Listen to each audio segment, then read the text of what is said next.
This is Kim Hill. I just finished rocking Drome with Soul Factory, and you know you got soul. If you didn't, you shouldn't be up in here. So, Peace. I want to start out earlier in your music career. Of course, you're known for your work with the Black Eyed Peas early on. So just tell the story about how you originally linked up with them. The story of how I linked up with Black Eyed Peas is it was 1995, and I'd been in LA for about a year, and I met them through their original managers lived on my block, and we met, and they invited me to a showcase that coincidentally I had already been booked on for BMI, and I met them, and Will and I just like immediately clicked and started writing together like within days. Right. And it just kind of went from there. Cool. Yeah. And of course, you're an amazing singer-songwriter in your own right. Oh, thank But God. you did some good work on their first two albums. So what are your favorite memories of working with them on those two? The memories of working on the first two albums with the Black Eyed Peas it was so easy. It really was a musical relationship that was just simple. You know, we didn't have to work at chemistry. We didn't have to work at writing together. It's almost like Will could play something, I would immediately start writing. We kind of finish each other's sentences. It was a real communication. And then, you know, Apple and Tab, just I can't really say it. It was just really easy. Those are the kinds of work relationships that don't feel like work at all, and I think that's why the music really resonated with people in the way that it did. Right. Okay, Yeah. cool. And of course, you got your solo deal with Interscope in '98. You know, what was that point in your career like? That was a highlight because I got signed directly by Jimmy Iovine, who, you know, I grew up in Syracuse, and there was no black radio, so I grew up listening to the Eagles and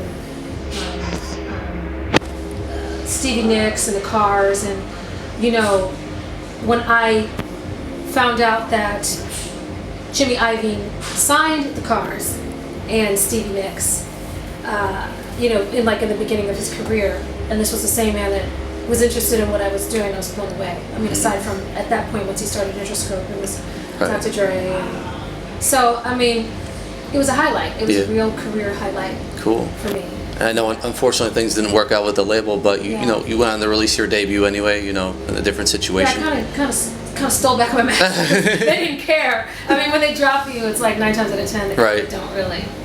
Well, what do you remember about creating that album, that debut? Will and I created that album on the back of the bus during Black Eyed Peas tours. Oh, okay. We were out with like everybody from Tribe Called Quest and De La to Public Enemy, Ice-T. We were doing those kinds of tours. Eminem, like Warped Tour and Smoking Grooves. You know, when those kind of tours still existed. Right. And we literally would finish shows and we close the back room door.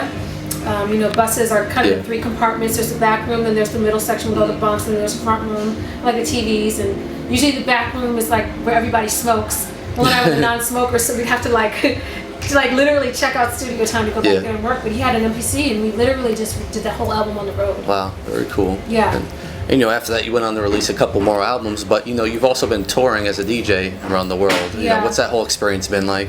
It's been great.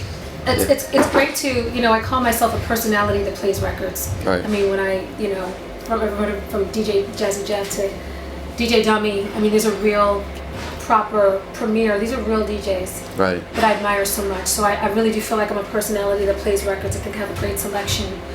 The wonderful thing about playing records is that I get to create a soundtrack in the way that I like to hear music. And watch a room, and it's like you're literally making a mix in live time for people, and it's like a 2 or 3 hour soundtrack that is happening right there.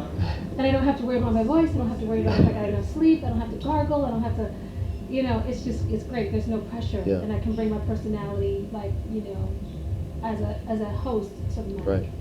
So that's great. How did you initially get into DJing and get those opportunities? I lied. I had a gig in Prague to open up this really big hotel there as a solo artist, and the promoter said, "Well, you know, you're gonna be here a week," and there was a tour with oh my God, Nas and Farside. This is when they first got back together. This was 2008, and he said, you know, they're going to be here that week. There's going to be a lot of hip hop heads in town. Do you DJ? And I said, yeah. and I lied, and I looked like these amazing venues, and I was horrible. Yeah. But what saved me was my personality. And the selection was amazing, but I was train wrecking and crashing records, and it was horrible. But people really took to me because I didn't take myself so seriously. Right. And I just really played great stuff. Very cool. Yeah. So something you mentioned on stage tonight was you haven't performed in New York for 6 years. You know, you're back now. You're back doing music again. Yeah, So, I took a break. right. How did you know this was the right time to come back and start doing it again? I was asked. It was really simple. You know, I get asked to do things. Sometimes the money is great, sometimes the money is not, but it's kind of in the way that I'm approached about stuff. And Right. you know, I was familiar with Soul Factory. Of course, Jodine, the host of this wonderful event, is a friend of mine. And, Right. I was just asked in a way that seemed like he wanted me to be a part of something that was being branded, and that's exciting to me. Right. And you know, listen, I've done everything from like here to here and everything in between, and that's what the journey of being an artist is. You Right. don't, you know, I just don't turn my nose up at a lot of stuff. Right, right. You know, this gutter stuff I'm not gonna do.